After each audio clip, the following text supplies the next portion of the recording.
السلام علیکم ورحمۃ اللہ وبرکاتہ۔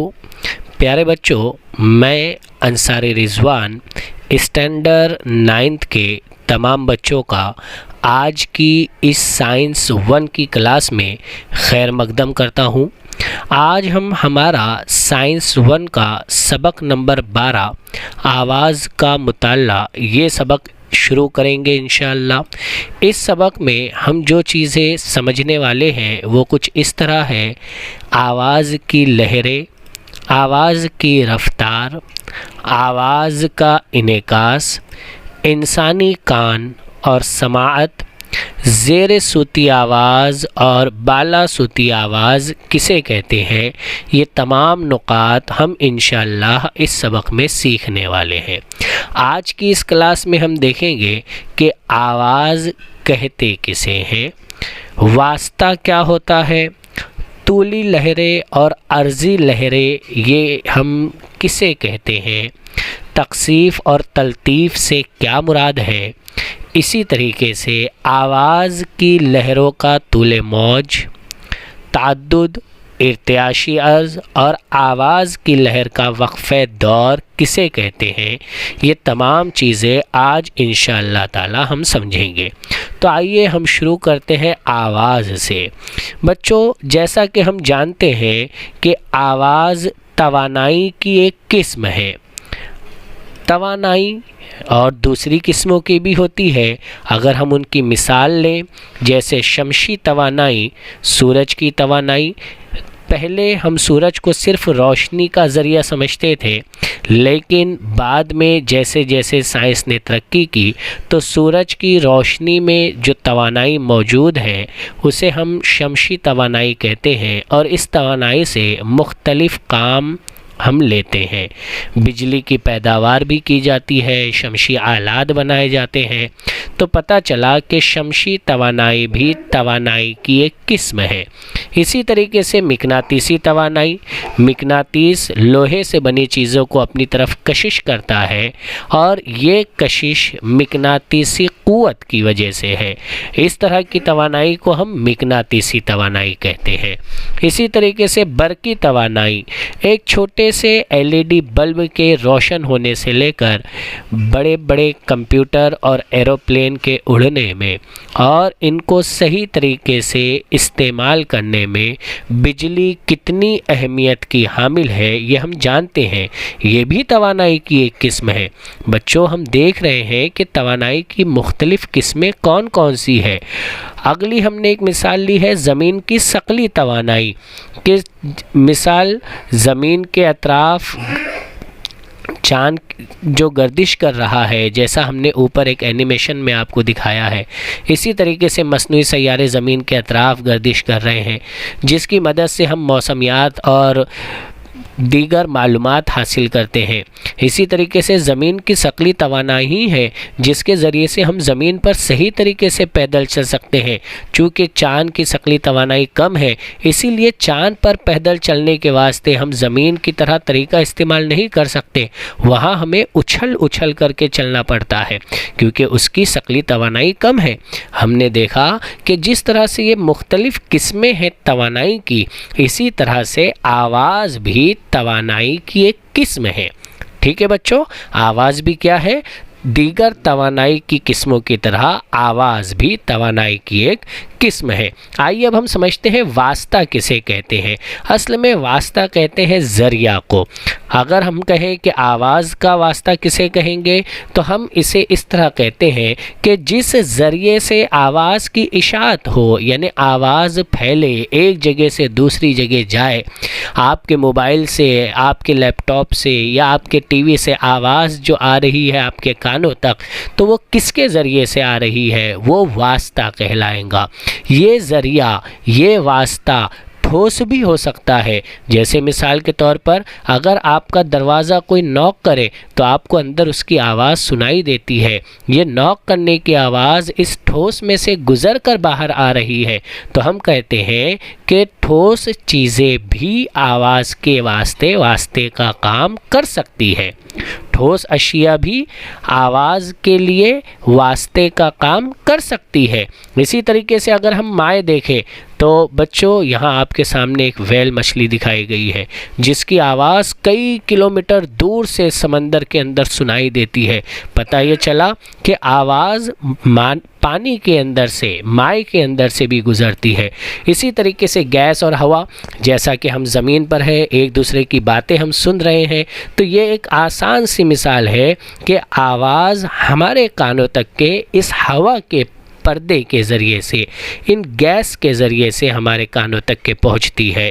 تو یہ گیس اور ہوا یہ بھی آواز کی اشاعت کے لیے واسطے کا کام کرتے ہیں۔ تھوڑی دیر کے لیے سوچیں کہ اگر اللہ تعالیٰ نے اس ہوا کو آواز کی اشاعت کا واسطہ نہیں بنایا ہوتا اور ہم کسی جنگل کے قریب کھڑے ہوتے تو پیچھے سے آتا ہوا کیا یہ خوخار جانور ہمیں دکھائی دیتا؟ ہم اس کی آواز نہیں سن سکتے۔ وہ جب قریب آ جاتا تو پھر کیا کیا ہو سکتا ہے، ہم اس کا اندازہ لگا سکتے ہیں۔ آئیے ہم چلتے ہیں اگلی ذریعے کی طرف۔ کیا خلا میں سے آواز گزر سکتی ہے؟ تو بچوں یاد رکھیں گے کہ خلا میں سے آواز نہیں گزرتی، یعنی ایسی جگہ جہاں پر ہوا بھی نہ ہو، یہاں پر کوئی گیس نہ ہو، کوئی ہوا نہ ہو، تو اسے ہم خلا کہتے ہیں، اور خلا میں سے آواز نہیں گزر سکتی۔ آپ کے ذہن میں سوال آئے گا کہ پھر یہ ایسٹروناٹ جو ہوتے ہیں، جو آسمان میں اور چاند پر سفر کرتے ہیں، وہ آپس میں کس طرح سے ایک دوسرے سے باتیں کرتے ہوں گے؟ تو وہ مخصوص قسم کے آلات کا استعمال کر کے اور اشاروں کے ذریعے سے بات کرتے ہیں۔ جیسے ہم زمین پر بات کر رہے ہیں، خلا میں ہم ویسا عام طور پر بات نہیں کر سکتے۔ تو آپ کو یہاں تک کہ سمجھ میں آ گیا ہوگا کہ آواز کا واسطہ ٹھوس، مائع، گیس وغیرہ ہو سکتا ہے، لیکن آواز خلا میں سے سفر نہیں کر سکتی۔ آئیے اب ہم سمجھتے ہیں، ہم پہلے دہرا لیتے ہم نے کیا کیا چیزیں دیکھی ہیں۔ پہلی چیز ہم نے دیکھا کہ آواز توانائی کی ایک قسم ہے، اور یہ آواز کی اشاعت کے لیے، یعنی آواز کے پھیلاؤ کے لیے واسطے کا ہونا ضروری ہے۔ اچھا، یہ جو کہا گیا توانائی کی ایک قسم ہے، تو یہ کس قسم کی توانائی ہے؟ تو یہ لہروں کی شکل میں ہوتی ہے۔ آواز کی توانائی کون سی شکل میں ہوتی ہے؟ لہروں کی شکل میں ہوتی ہے۔ ہمیں یہ جاننا چاہیے کہ دو قسم کی لہریں عام طور پر ہوتی ہے، ایک ہے عرضی لہریں اور ایک ہے طولی لہریں۔ آئیے ہم شروعات کرتے ہیں عرضی لہریں سے۔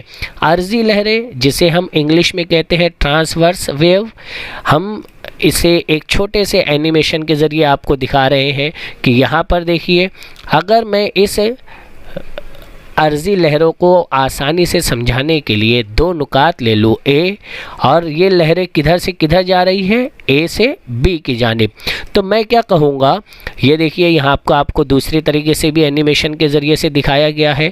ہم اس کے اندر لہر کی حرکت کی سمت کون سی ہے؟ دائیں اے سے بی کی جانب ہے۔ اسی طریقے سے یہ جو واسطے کے ذرات رہیں گے، جیسے مثال کے طور پر یہ لال ڈاٹ ہم نے آپ کو دکھایا ہے، یہ لال ڈاٹ کون سی سمت میں حرکت کر رہا ہے؟ یہ لال ڈاٹ حرکت کر رہا ہے اوپر نیچے۔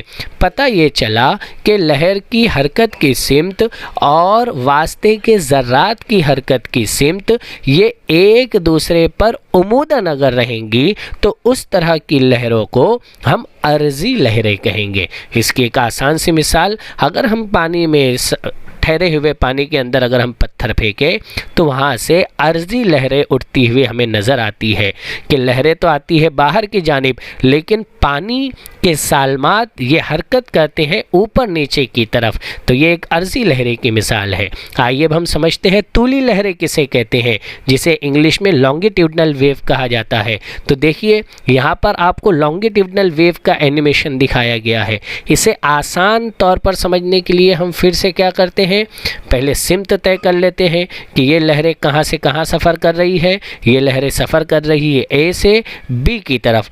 اس اینیمیشن کو اور آسانی سے ہم دیکھیے، اس طرح سے آپ کو دکھا رہے ہیں کہ ہم نے کیا کیا کہ یہاں پر ہم نے اس کو حرکت دی، حرکت دینے کی وجہ سے کیا ہوا، لہر کی حرکت کی سمت کون سی ہے؟ اے سے بی کی جانب ہے۔ اور اگر ہم یہاں پر واسطے کے ذرات کی حرکت کی سمت دیکھیں تو یہاں پر واسطے کے ذرات اس طرح سے، یہ دیکھیے اوپر جو ریڈ والا ڈاٹ ہے کیا یہ اوپر نیچے ہو رہے ہیں یا اس طرح سے آگے پیچھے حرکت کر رہے ہیں؟ تو ہم کہیں گے کہ واسطے کے ذرات کی حرکت کی سمت آگے پیچھے ہے۔ تو اگر لہر کی حرکت کی سمت اور واسطے کے ذرات کی حرکت کی سمت ایک دوسرے کے متوازی ہو تو اس صورت میں ان لہروں کو ہم طولی لہریں یعنی لانگیٹیوڈنل ویو کہتے ہیں۔ یاد رکھیں گے بچوں، عرضی لہریں میں واسطے کے ذرات کی حرکت اوپر نیچے ہوتی ہے اور طولی لہریں میں واسطے کے ذرات کی حرکت آگے پیچھے ہوتی ہے۔ ٹھیک ہے، آئیے اب ہم دیکھتے ہیں کہ یہ جو عرضی لہریں ہیں اس میں دیکھیے ہم نے آپ کو ایک چھوٹے سے اینیمیشن کے ذریعے سے بتایا ہے، جیسا ابھی ہم نے دیکھا تھا کہ یہاں پر ذرات کیسے حرکت کریں گے، اوپر نیچے حرکت کریں گے، اور طولی لہروں کے اندر ذرات کیسے حرکت کریں گے۔ دیکھیے یہاں پر ہم نے ذرات کی حرکت آپ کو ایک اینیمیشن کے ذریعے سمجھائی ہے، آگے پیچھے کریں گے۔ سوال یہ پیدا اٹھتا ہے کہ آواز کی لہریں ان دونوں میں سے کون سی قسم کی ہوتی ہے؟ تو بچوں یاد رکھیں گے آواز کی لہریں طولی لہریں ہوتی ہے، آواز کی لہریں طولی لہریں ہوتی ہے یعنی لانگیٹیوڈنل ویوز، یہ آواز کی لہریں اس قسم کی ہوتی ہے۔ آئیے اب ہم دیکھتے ہیں تقصیف اور تلطیف کسے کہتے ہیں۔ بچوں ابھی ہم نے دیکھا کہ آواز کی لہریں ہوتی ہے اور ان لہروں کی وجہ سے واسطے میں زیادہ کثافت اور کم کثافت والے علاقے کی زنجیر تیار ہوتی ہے، جیسا کہ ہماری کتاب میں ایک شکل میں دکھایا گیا ہے کہ یہاں سے یہ آواز رسا یعنی یہ آواز پیدا ہو رہی ہے۔ اگر یہاں پر یہ جو ذرات دکھائے گئے ہیں یہ واسطے کے ذرات ہیں، جب آواز پیدا ہوئی تو ان واسطے کے ذرات میں آپ کچھ فرق محسوس کریں گے۔ اگر میں اس علاقے کے واسطے کے ذرات کو دیکھوں تو یہاں کے واسطے کے ذرات مجھے دور دور نظر آتے ہیں، تو یہ علاقہ جہاں پر واسطے کے ذرات دور دور ہو اسے ہم تلطیف کہتے ہیں، اور تلطیف کی تعریف اس طرح بیان کی جاتی ہے کہ کم کثافت والا علاقہ تلطیف کہلاتا ہے۔ یہاں پر ذرات کی کثافت کم ہے، ذرات دور دور ہے، اسی لیے اس علاقے کو ہم کیا کہیں گے؟ تلطیف کہیں گے۔ کیا آپ بتا سکتے ہیں تقصیف کسے کہیں گے؟ دیکھیے بچوں اس علاقے کو اگر میں دیکھوں، اس جگہ کو اگر میں دیکھوں تو یہاں پر ذرات ایک دوسرے کے بے حد قریب قریب ہے، اور ایسی جگہ کو ہم تقصیف کہتے ہیں۔ تقصیف کی تعریف اس طرح بیان کی جاتی ہے کہ زیادہ کثافت والے علاقے کو ہم تقصیف کہتے ہیں۔ آواز کی لہروں کی وجہ سے واسطے میں زیادہ کثافت اور کم کثافت والے علاقے کی زنجیر تیار ہوتی ہے۔ دیکھیے ایک کے بعد ایک، پہلے ایک تلطیف، پھر تقصیف، پھر تلطیف، پھر تقصیف، پھر تلطیف، پھر تقصیف، اس طرح سے یہ مسلسل زنجیر تیار ہوتی ہے، اور اس زنجیر میں جہاں پر کثافت کم رہیں گی اس علاقے کو ہم تلطیف، اور جہاں ذرات کی کثافت زیادہ رہیں گی اسے ہم تقصیف کہیں گے۔ امید ہے یہ چیزیں آپ کو سمجھ میں آئی ہوں گی۔ آئیے اب ہم دیکھتے ہیں آواز کی لہروں کا طول موج، تعدد، ارتعاشی عرض اور آواز کی لہروں کا وقفے دور کسے کہتے ہیں۔ ان تمام چیزوں کو سمجھنے سے پہلے بچوں ہمیں کچھ بنیادی چیزیں دہرا لینا ضروری ہے۔ یہ آواز کا منبع ہے، یہاں سے یہ آواز کی لہریں جا رہی ہے۔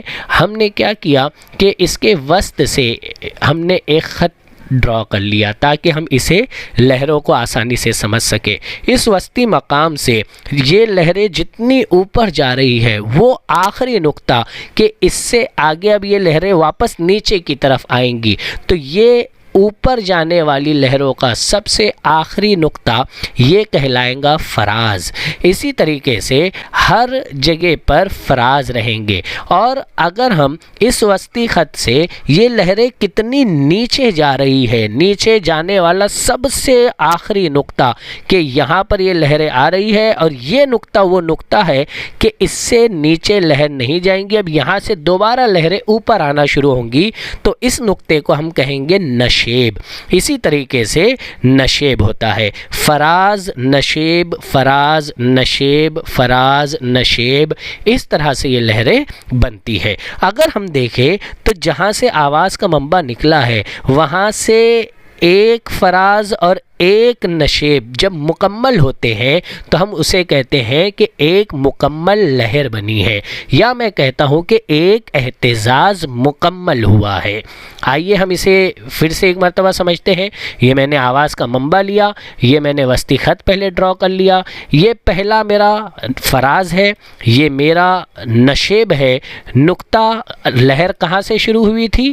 یہاں سے، تو یہ نقطے سے یہاں سے لے کر کے یہ پورا اس طرح سے جب بنیں گی تو ہم اسے ایک لہر کہیں گے، یا میں اسے ایک اہتزاز کہوں گا۔ بچوں یہ تمام چیزیں آپ کو آگے سمجھنے کے اندر بہت کارآمد اور مددگار ثابت ہوں گی۔ اگر یہاں پر کوئی چیز نہیں سمجھی ہے تو آپ ویڈیو کو روک کر کے آپ پاز کریں، دوبارہ پیچھے کر کے اسے دوبارہ سے سن لیں، کیونکہ آگے جو چیزیں ہیں طول موج، تعدد وغیرہ وہ سب انہی سے تعلق رکھتی ہے۔ آئیے اب ہم دیکھتے ہیں طول موج، جسے انگلش میں کہتے ہیں ویو لینتھ۔ ویو لینتھ کو جیسا کہ ابھی ہم نے دیکھا کہ آواز کا منبع ہے، لہریں ہے، وسطی خط ہے، تو طول موج کی تعریف یہاں پر ہم نے فراز لے لیے اور نشیب بھی لے لیے، ٹھیک ہے، جیسا ہم نے ابھی سمجھا تھا۔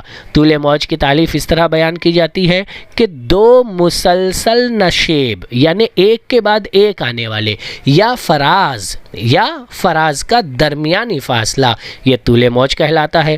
اگر میں یہ والا فراز لوں تو اس کے فوراً بعد آنے والا فراز کون سا ہے؟ یہ والا ہے، ٹھیک ہے، یا تو دو مسلسل نشیب لینا ہے یا دو مسلسل فراز لینا ہے۔ ان دونوں فراز کا، یہ نقطہ فراز ہے، یہ نقطہ بھی فراز ہے، ان دونوں فراز کا درمیانی فاصلہ، یہ درمیانی فاصلہ کیا کہلائیں گا؟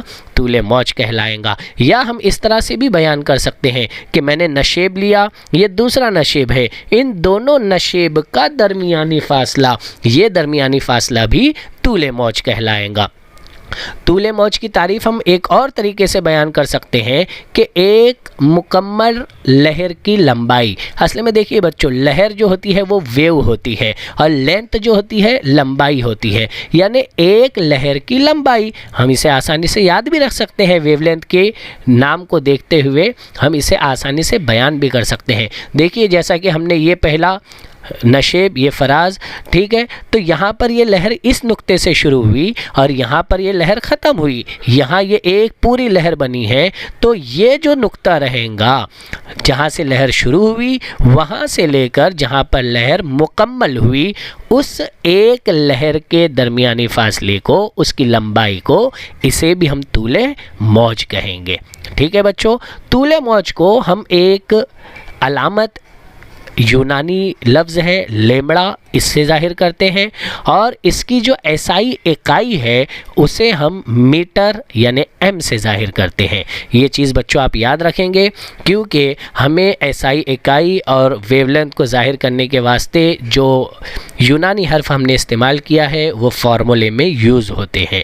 امید ہے یہ تمام چیزیں آپ کو سمجھ میں آئی ہوں گی۔ آئیے اب ہم دیکھتے ہیں کہ تعدد یعنی فریکوینسی کیسے کہتے ہیں۔ ہم نے آپ کے سامنے ایک لہر بنائی ہے، یہاں پر اگر ہم دیکھیں تو یہ صرف ایک لہر ہے، ٹھیک ہے۔ ہم نے آپ کے سامنے ایک دوسری شکل رکھ رہا ہوں، یہاں پر آپ دیکھیے، یہاں پر لہروں کی تعداد کتنی ہے آپ بتا سکتے ہیں؟ دیکھیے یہاں پر لہروں کی تعداد کتنی ہے، یہ پہلی تھی اور یہ دوسری ہے، یعنی کتنی لہریں ہم نے بنائی ہیں؟ 2۔ چلیے میں اور ایک ایگزامپل لے رہا ہوں، یہاں پر اب آپ دیکھ کر کے بتائیے کہ لہروں کی تعداد کتنی ہے، بتائیے۔